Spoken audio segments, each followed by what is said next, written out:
Good morning friends, কেমন আছো তোমরা? এত বৃষ্টি হচ্ছে দেখো, আমাদের এক তার কাপড় মেলা ছিল পুরো, দেখছো ওই জায়গাটাতে পুরো, এই দিকটা পুরো গেলে ভাগ্যিস মানে সর্দি বললো তাই হড়বড় করে কাপড়গুলো সব তুলে রাখলাম, সব ভিজে যেত।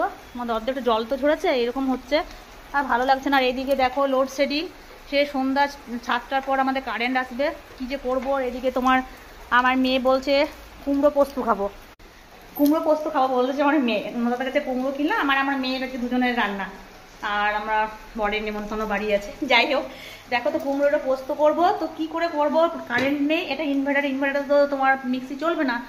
তো সব জানি বন্ধুরা, মিক্সিতে বাটতে জানি, শিলনোড়াতেও বাটতে জানি, শিলনোড়াতে বাটবো পোস্তটা। দেখো দেখো বন্ধুরা, শিলনোড়াতে আমি পোস্ত বাটছি। দেখো সব রকম তো কিন্তু করতে হবে, তাই না? যে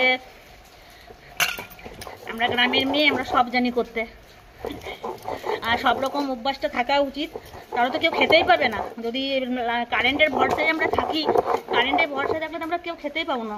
যেহেতু আমার মেয়ে বলেছে মা আমি কুমড়ো পোস্ত খাবো, একেই তো খাই না, সবজি খেতে খোঁজে না, তারপর খেতে ওর মন গেছে, এটা তো করতেই হবে। দেখো, আর একদিন যদি বাটলে ভালো হয়, এক্সারসাইজ হচ্ছে। আগে তো মারা ঠাকুমারা তো শিলনোড়া দিয়ে বেটেই সব রান্না করতো। এখনকার দিনে এখন অনেক জায়গায় আছে দেখবে প্রচলিত, যে শিলনোড়া দিয়ে বাটাতে রান্না সবাই খায়। দেখো বন্ধুরা, আমার পোস্ত বাটা হয়ে গেল, কিন্তু এটার টেস্ট খুব ভালো। আর তোমরা কে কে এখনও শিলনোড়া ব্যবহার করো প্লিজ একটু কমেন্টে জানাবে। আর কুমড়ো পোস্ত খেতে কে পছন্দ করো সেটাও একটু কমেন্টে জানাবে। টাটা।